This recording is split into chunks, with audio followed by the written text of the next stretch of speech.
Welcome class 5 students. আজকে তোমাদের English ক্লাসে আমরা কিছু অ্যাক্টিভিটি করব। মাই স্কুল ডেজ বলে যে লেসনটা আছে, তোমরা প্রথমে তোমাদের বাটারফ্লাই ক্লাস 5-এর ইংলিশ বইটা খোলো। পেজ নাম্বার 54-এ লেসন 5-এ আছে মাই স্কুল ডেজ। আমরা ইতিমধ্যে প্রথম অ্যাক্টিভিটি 1 আমরা করে ফেলেছি, আর তারপরের পেজে যেটা আছে যে পার্টটার সেইটার আজকের আমরা অ্যাক্টিভিটিগুলো করব। ওকে, তোমরা সরাসরি চলে আসো পেজ নাম্বার অ্যাক্টিভিটি 6-এ, পেজ নাম্বার 58-এ। ওকে, অ্যাক্টিভিটি 6-এ কী বলেছে? Let's complete the following sentence with information from the text. তাহলে প্রথমে এই যে বাক্যের অংশগুলো দেওয়া আছে তার বাকি অংশটা আমাদের পূরণ করতে হবে বই থেকে বের করে। ওকে, উত্তরগুলো। The subject that BD Roy taught ওয়াজ, প্রথম প্রশ্ন, বিডি রয় কী পড়াতেন? The author remembers the head Pandit Bhattacharya sir for his, লেখক মনে রেখেছিলেন ভট্টাচার্য স্যারকে কিসের জন্য? Ashubabu conducted an event called, Ashubabu একটা অনুষ্ঠান আয়োজন করেছিল, সেটার নাম। The time span of the author school life, অথরের স্কুলের জীবনের কতদিন ছিল? তারপরে বলেছে the author went back to school one more time to attend, author আর একবার তার বিদ্যালয়ে গিয়েছিলেন একটা অনুষ্ঠান আয়োজন করতে, সেই অনুষ্ঠানের নামটা কি?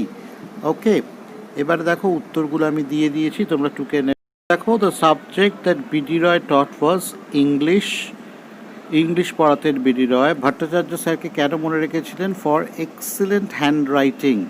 আর আশুবাবু একটা ইভেন্ট করেছিল, আশুবাবু ওনাদের আঁকার স্যার ছিলেন, সেটা কি ইভেন্টটার নাম? আর অনুষ্ঠানটার নাম কি? Music drawing. কতদিন অথর লেখক তার স্কুল জীবন কাটিয়েছিল? সেটা হলো 10 years। Okay, the author went back to his school, তার স্কুলে বা বিদ্যালয়ে সে আবার যায়।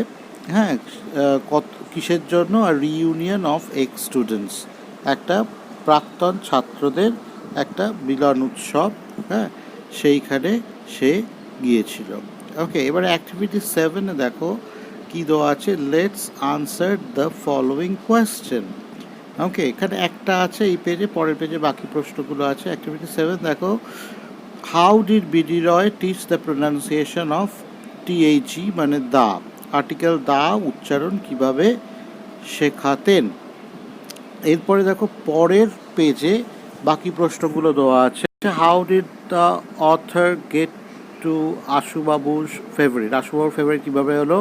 What was music drawing, music drawing বলে যে ইভেন্টটা আশুবাবু করেছিল সেইটা কীরকম?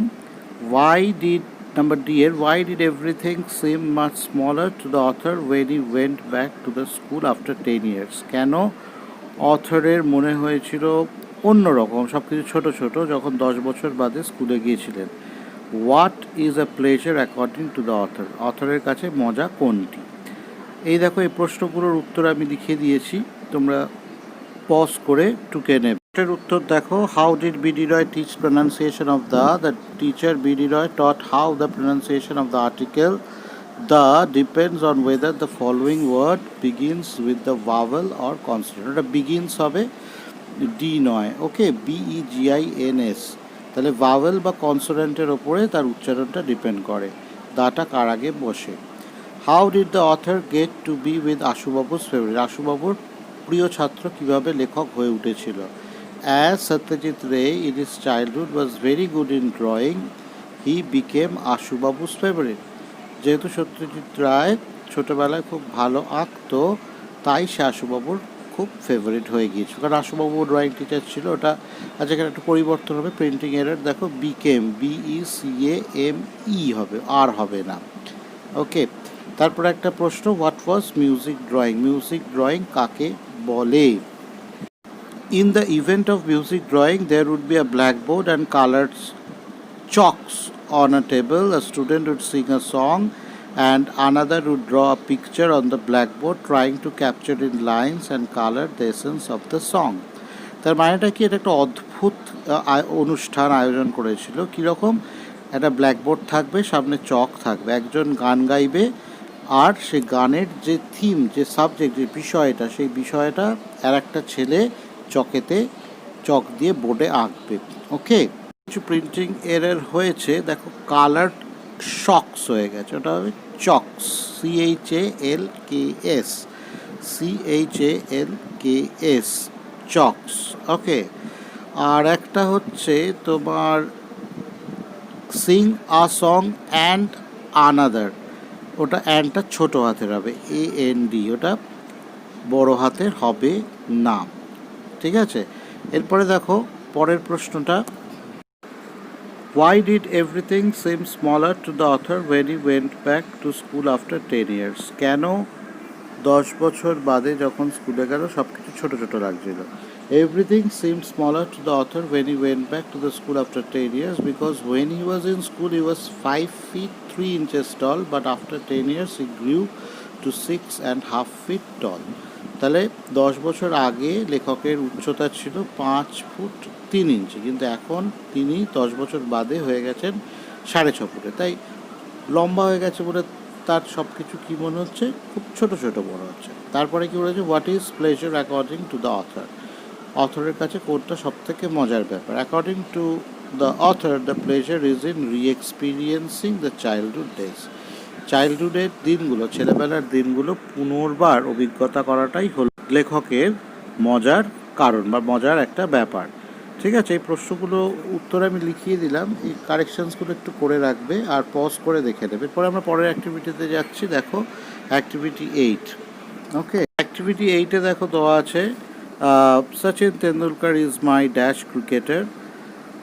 When Rip Van Winkle came back to the village the next morning, he could not dash eat. Most people have sweet dash of childhood. The student could not dash the word correctly. Mr. Das is an dash teacher. Okay. এবারে দেখো নিচের একটা বক্সে ওই শূন্যস্থানে যে শব্দগুলো বসবে সেগুলো দেওয়া আছে। শব্দগুলো কি আছে? প্রোনাউন্স মানে উচ্চারণ করা, এক্সেলেন্ট মানে খুব ভালো, ফেভারিট মানে প্রিয়, মেমোরিজ মানে যেগুলো স্মৃতি, রেকগনাইজ মানে হলো চেনা। ওকে, তাহলে এইখানে দেখো সচিন তেন্ডুলকার হলো আমার ড্যাশ ক্রিকেটার, তাহলে কি হবে? তলা থেকে দেখো কি আছে তোমার, এখান থেকে ফেভারিট আমার প্রিয়। When Rip Van Winkle came back to the village the next morning he could not dash it. Rip Van Winkle পরের দিন গ্রামে যখন ফিরলো সে কিছু চিনতে পারছিল না। চিনতে পারা মানে কি? রেকগনাইজ, তাহলে রেকগনাইজ তখন থেকে বসে যাবে। Most people have sweet dash of childhood, বেশিরভাগ মানুষের কি আছে? স্মৃতি আছে, ছোটোবেলাকার খুব মিষ্টি স্মৃতি আছে, তাহলে স্মৃতি মানে কি? মেমোরিজ। ওকে, তারপরে আছে কি? The student could not dash the word correctly, স্টুডেন্টরা উচ্চারণ করতে পারছে না কারেক্টলি, তাহলে কী হবে? উচ্চারণ মানে প্রোনাউন্স প্রথমেরটা। Mister Das is an dash teacher, তাহলে মিস্টার দাস কী ধরনের টিচার? সেটা হচ্ছে এক্সেলেন্ট, EXCELLENT। দেখো ই দিয়ে উচ্চারণ হচ্ছে মানে এ ভাওয়েল সাউন্ড, তাই অ্যান বলে আর্টিকেলটা বসেছে। ওকে, এইবারে তোমরা দেখো উত্তরগুলো সব দেওয়া আছে, তোমরা পজ করে কিন্তু সমস্ত উত্তরগুলো লিখে নেবে ঠিক করে। ফেভারিট, তারপরে আছে রেকগনাইজ, তারপরে মেমোরিজ, তারপরে প্রোনাউন্স, তারপরে আছে কি? এক্সেলেন্ট। নাইস স্টুডেন্ট, আশা করি তোমাদের বুঝতে অসুবিধে হচ্ছে না। হ্যাঁ, এরপরে আমরা চলে আসবো কোথায়? অ্যাক্টিভিটি 9-এ। ওকে, অ্যাক্টিভিটি 9A-তে কী দেওয়া আছে? Let's identify the subject and predicate of the following sentences. Subject আর প্রেডিকেট মানে উদ্দেশ্য আর বিধেয়, খুব সহজ ব্যাপার। One day he told us the story The Ox and the Frog from Aesop's Fable. Okay, তারপর একটা দেওয়া আছে B.D. Roy taught us English. তারপর একটা কি আছে? He was a small man and he took great care to ensure that we pronounce English correctly. Number 4-এ আছে But I could draw very well. Number 5-এ আছে Ashu Babu was given the charge of decorating the hall for the annual prize distribution ceremony. এই যে সেন্টেন্সেসগুলো দেখছো এগুলো থেকে কোনটা subject আর কোনটা predicate? তাহলে সাবজেক্টগুলো আমরা কী করবো? গোল করব, আর প্রেডিকেটগুলো আমরা দাগ দেবো। সাবজেক্ট মানে কর্তাপদ, যাকে নিয়ে বাক্যটা গঠন করা হয়েছে, যে মূল, যার জন্য বাক্যটা গঠন করা হয়েছে, তাই কর্তা সে। এইবারে বাকি যে অংশটা সেটা হবে বিধেয় পদ। দেখো আমি উত্তরগুলো দিয়ে দিয়েছি।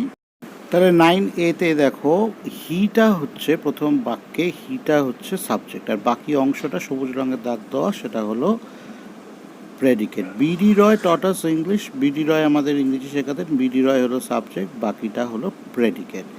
হি ওয়াজ আ স্মল ম্যান, এখানে কি হি ওয়াজ আ স্মল ম্যান, হিটা হচ্ছে সাবজেক্ট, তারপরে অ্যান্ড আছে যৌগিক বাক্য অ্যান্ড কম্পাউন্ড সেন্টেন্স, তারপরে বাক্যটা কি হি টুক গ্রেট কেয়ার টু এনশিওর, তাহলে এইটুকুনি একটা বাক্য। তাহলে এখানে টু গ্রেট কেয়ার টু এনশিওরটা হয়ে যাবে কি প্রেডিকেট, আর হিটা আবার subject. That we pronounced English correctly, এইখানে আবার দ্যাট ব্যবহার হয়েছে।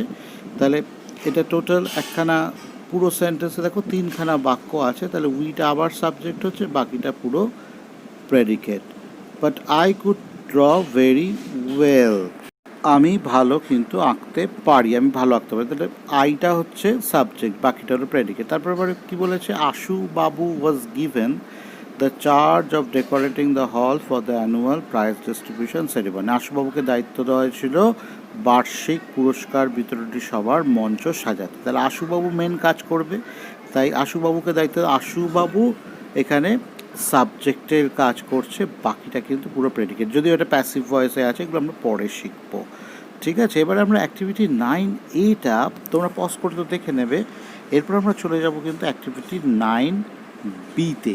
লেটস ফাইন্ড আউট কী আছে। আচ্ছা 9B-টা দেখছি সেই রকম কিছু নেই, দরকার নেই, আমরা জাম্প করে যাব অ্যাক্টিভিটি 10-এ। অ্যাক্টিভিটি 10-এ আমরা কি দেখতে পাচ্ছি আছে, let's check it out, it's very easy. Fill in the blanks with present continuous tense of the given verb in the bracket. দেওয়া আছে what are you doing tonight, এখানে একটা প্রথমটা করার আছে, তারপরটা দেখো জন ড্যাশ রিড আ বুক নাও, তাহলে রিড আছে, রিডটাকে আমাকে কন্টিনিউয়াসে করতে হবে, প্রেজেন্ট কন্টিনিউয়াস। তারপরে আছে কি Ali and Sudeb dash late today, verb আছে ওয়ার্ক, সেটাকেও প্রেজেন্ট কন্টিনিউয়াস করতে হবে। তারপরে কি আছে Mita dash to music, verb আছে লিসেন। তাহলে প্রেজেন্ট কন্টিনিউয়াস করতে গেলে কি করতে হয়, বি ভার্ব আর তারপরে যে ভার্বটা দেবে আইএনজি।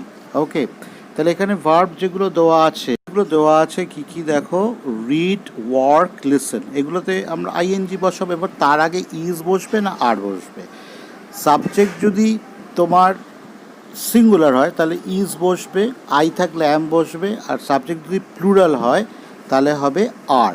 তারপরে দেখো 5, 6, 7-এ কী দেওয়া আছে, Raju dash next to Sunil, sit দেওয়া আছে। How many other students dash with you, study আছে ভার্বটা। দ্য ফোন ড্যাশ রিং আছে, তাহলে কি হবে সেগুলো আমরা এবারে করব। তার আগে আমরা দেখে নেবো যে সাবজেক্টস কী কী আছে। দেখো প্রথমে জন, নাম্বার 2-এ জন সাবজেক্ট কিন্তু singular. Ali and Sudeb subject এখানে প্লুরাল, বহু বচন, দুজন। মিতা থার্ডেরটা একটা সাবজেক্ট। রাজু সাবজেক্ট হলো একটা। হাউ মেনি আদার স্টুডেন্টস এখানে সাবজেক্ট বহু বচন, স্টুডেন্টস। দ্য ফোন একটা। এইবারে দেখো উত্তরগুলো আমি দিয়ে দিয়েছি। দেখো যেহেতু জন সিঙ্গুলার তাই ইজ আর ভার্বটা আইএনজি হয়ে গেছে, reading. Ali and Sudip subject plural তাই আর বসেছে, আর ভার্বের সাথে আইএনজি হয়ে ওয়ার্কিং। মিতা যেহেতু সিঙ্গুলার ইজ বসেছে আর ভার্বটা আইএনজি, তাহলে ইজ লিসেনিং। আছে কি রাজু সাবজেক্ট সিঙ্গুলার তাই ইজ বসেছে আর ভার্বটা আইএনজি হয়ে গেছে, সিট থেকে sitting. How many other students এখানে সাবজেক্ট হচ্ছে প্লুরাল তাই আর বসেছে, আর ভার্ব যেটা আছে স্টাডি তার সাথে আইএনজি, স্টাডিং। তারপর আছে দ্য ফোন, ফোনটা কি সিঙ্গুলার তাই ইজ বসেছে আর ভার্বের সাথে আইএনজি, রিঙ্গিং। ওকে, তাহলে দেখতে পাচ্ছ ইজ রিডিং হলো প্রথমেরটা, তারপর একটা আর ওয়ার্কিং, থার্ডেরটা ইজ লিসনিং, তারপরে ফিফথেরটা ইজ সিটিং, সিক্সথেরটা আর স্টাডিং, সেভেনেরটা ইজ রিঙ্গিং। ওকে, আজকের ক্লাস এখানেই শেষ হচ্ছে। আমরা অ্যাক্টিভিটি 11 এবং পরের অ্যাক্টিভিটিসগুলো আমরা পরের ক্লাসে করব। তোমাদের যে অ্যাক্টিভিটি শিটসগুলো দেওয়া হয়েছে অ্যাক্টিভিটি 1, 2, 3 তোমরা আশা করি সেগুলো পেয়েছো, সেগুলো এবারে তোমাদের সলভ করতে হবে। আগামী মাসে যদি আমি যখন স্কুলে যাব তখন তুমি সেই অ্যাক্টিভিটি শিটসগুলো আনসার লিখে আমায় ফেরত দেবে। ওকে, এখানেই ক্লাস শেষ হচ্ছে। Thank you.